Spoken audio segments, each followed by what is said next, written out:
This is going to be another quick off-the-cuff video explaining the few changes I've made since that video I did a few days ago. In that video, I think my life was like 3.6k. I did a few things since then to make the life as high as it is now. I'm trying to get like 5k life. The main thing I did is I ascended. I got the last Ascendency, and I did that very easily by using one of those Trial of Secamus coins, but it was level 75. So get a 75 coin in the last Ascendency was very easy, and then I went and got maximum life. Okay? That's the first thing I did to get life. The second thing, I replaced my very cheap gear I was using. I basically just got gear with better life rolls, like my gloves have 190, my belt has 175, my boots has 140 life, my helmet has 200 life, each of my rings 110 life, and I got a new body armor. I spent 40 exalts on this. It has 210 life, but look, it has 10% increased maximum life. That 10% increased maximum life is actually easy to get because there's an essence which guarantees it. So it's pretty easy to actually craft this, basically. So anyway, the reason my life is so high is because I got all of my gear has really high life, Ascendency has high life, and this body armor. That's one thing. In all of my gear pieces, I just put maximum life. 42 maximum life in all your gear. That's also how you get more life. But I did come down here and get 18 strength, 18 strength, 18 strength to get more life. Oh, and I've gotten some comments about mana. As long as you don't have fully socketed Leap Slam, and you have Mana Leech or Mana on Kill, your mana will be fine. But as soon as you get fully socketed Leap Slam, I think you should go Blood Magic. Because at that point, every time you socket more gems, it costs more mana. With full sockets, it feels bad. So then you get Blood Magic. Blood Magic also has the benefit where you no longer have to worry about mana siphon enemies. That's how that works. The next improvement I made is in the video I was saying my attack speed was kind of bad. Well, number one, I was only on a 4 link back then. I used a perfect Jeweler's Orb. It's only like 30 exalts. I got the 6 links, or the 5 links on my Leap Slam. My Leap Slam has maximum sockets. And I put Rapid Attacks 2 in it. 25% attack speed. And I said my weapon didn't have Onslaught. Well, now I got an Onslaught weapon. So this is basically permanent Onslaught, which helps a lot with the clear speed. On top of that, my amulet, I anointed Acceleration. It gives 3% movement speed, 10% skill speed. So that's a lot of stuff I did to increase the speed. And it feels pretty fast. What was the next thing I did? In the video, my Chaos Resistance was not maxed. I maxed my Chaos Res. I simply just crafted insane rings for myself. I made these from scratch. This ring has 20 Chaos Res, but it also has a lot of res on it. They have open prefixes. I'm just not sure what to do next.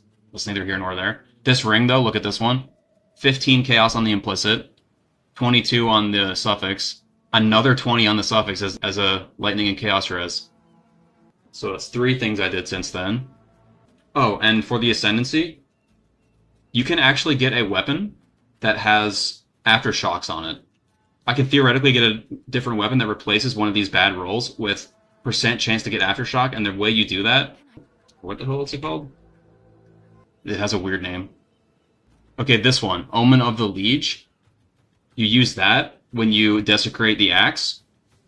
And look, since it guarantees a Manamu modifier, well, look at this. I pulled it up. This is all the possible Manamu modifiers you can get. Specifically a suffix, so you can also use the Omen that guarantees suffix, the Necromancy, and then you're guaranteed 1 in 4 chance to hit % chance mace slam skills to use yourself will cause Aftershocks. If you get Aftershocks on your weapon, that will allow you to actually drop the Aftershock Ascendency and come up and get the body armor one. That would be a huge upgrade. In that video, I was like level 87. Now I'm 94. My main goal is to just level up and get as much experience as possible, so I've been blasting tier 15 maps with breaches and experience precursor tablets just to get as much experience as possible. I just want to hit level 95. Just for no reason, I just like the level. But on the tree, I basically respec the recoup. I didn't really see a difference. I tested with and without, and I didn't really notice a difference. But for now, I'm just getting 10% AoE, 10% AoE, 10% AoE. Honestly, just for the memes to see how ridiculous I can make the AoE. I don't even need it or want it. It's just how stupid can I make this game look? So I'm doing that, just to stacking AoE. But if I wasn't doing that, I would just be probably just dumping it into more armor. That's basically all I changed on the tree. Got this stuff. Future upgrades I'm gonna do, I'm gonna maximum quality the Berserk, because if you see here, grants increased rage if you quality it, so that's just more damage. I don't feel like it's worth really qualitying Leap Slam. You don't really get anything because it just gives you the broken armor bonus, but I don't break armor, so there's no point to quality Leap Slam. Forge Hammer, it increases the cooldown reduction. I guess you can quality that. Hammer of the Gods, it just makes it have more AoE. It's kind of okay, I guess. But mostly, if you're going to quality any skill gems, I would say Berserk, and then Infernal Cry, and the rest don't really matter. Infernal Cry just gives you more damage, extra damage on the quality. I've had one or two comments of people saying, explain your single target, explain. You said you don't like pressing buttons and doing rotations, but it seems like you're doing rotations. Well, okay, look. I live streamed for 8 hours yesterday, and I did nothing but blast maps. I timestamped some boss fights. Here's a Lightless Void. You can look at this Lightless Void. Let's watch this. Lightless Void. Boss fight. Every single time it says Abyssal Depths, I know. Here, look. Lightless Void boss fight. It's so over. I was worried, but I shouldn't have been worried. I don't think I have single target for this, bro. Okay. It's so over. One hammer, look, I put one hammer down. Oh, what? Okay. Dude, my single target. So I literally just pressed Hammer of Gods once and he died. That's pretty much how 95% of boss fights go. Very uncommonly, I will have to press like Rolling Slam once or twice, or I'll have to like throw down the Forge Hammer and then shout, and then Rolling Slam the Forge Hammer, and then throw a Hammer of Gods. 90% of the time, I'm not doing that. I'm either just Leap Slamming and then everything dies, and I'm dropping the Hammer of Gods and everything dies. And here's a Xesht, or Z-shit, whatever the hell it is, Xesht Breach Boss. Here's a timestamp. Z-shit.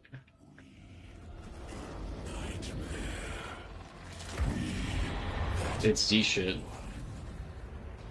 don't even have single target stuff ready. Someone said, be careful with the finger flick attack, he said. The finger flick. I don't think I had to worry about the finger flick attack. And yeah, the only reason why he didn't insta-die when I entered the fight is because I didn't have Hammer of Gods available. You only get Hammer of Gods available once you've heavy stunned to get enough glory. And that's another reason I like Rolling Slam, because it lets you heavy stun very fast. And this video will not load. So yeah, all you have to do is just Rolling Slam for like a second until you get the heavy stun. And then you have the hammer, you drop the hammer, then he dies. Not much of a rotation. It's pretty minimal. And guess what? My Hammer of Gods is not even fully linked. I will perfect Jeweler's Orb the Hammer of Gods. And I think for the last socket, I will put Momentum. Right? Momentum. After moving at least 2 meters during a single use of the supported skill, the rest of that use deals 40% more damage.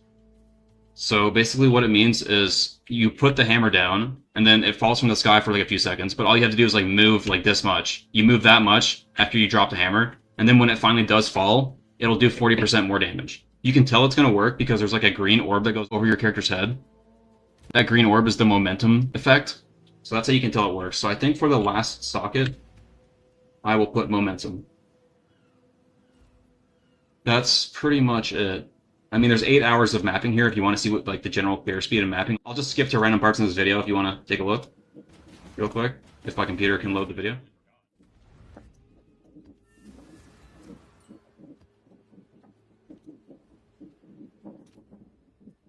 Yeah, I've never seen that. Yeah, what was it called? Something bloodletting? Antil's bloodletting, something like that? Gain physical per life spent. And blood magic, you're always spending life. So that support is just a lot of physical damage. But yeah, it costs like 10 divines.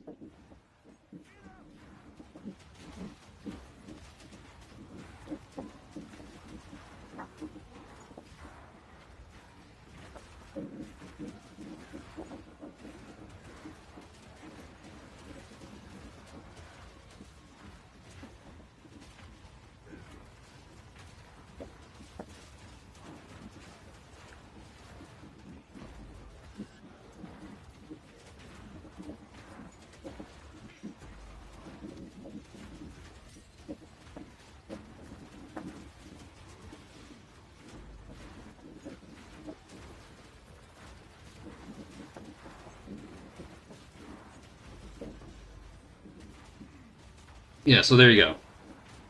That's the update I had for you. Let me know if that's helpful. Let me know if you think I can do any improvements on the build or anything. Oh, and one last thing, people keep asking if there's a POB. My excuse for why there's no POB is because the operating system I use, Linux, Path of Building doesn't work on it. It's not available for it, so it's kind of a pain in the ass to like try to set it up and everything. The other excuse is I'm just lazy, but I would if it was like more accessible. If anyone knows how to get Path of Building working on Linux, specifically Path of Building 2, I know how to get Path of Building 1 working, just not 2. And the Mobalytics, like the written guide, maybe at some point I'm looking into. I've never done it before. It seems like a little bit of work, so if you just have any questions, though, just ask me, and I'll happy to help. All right, that's it for now. Thanks for watching. See ya.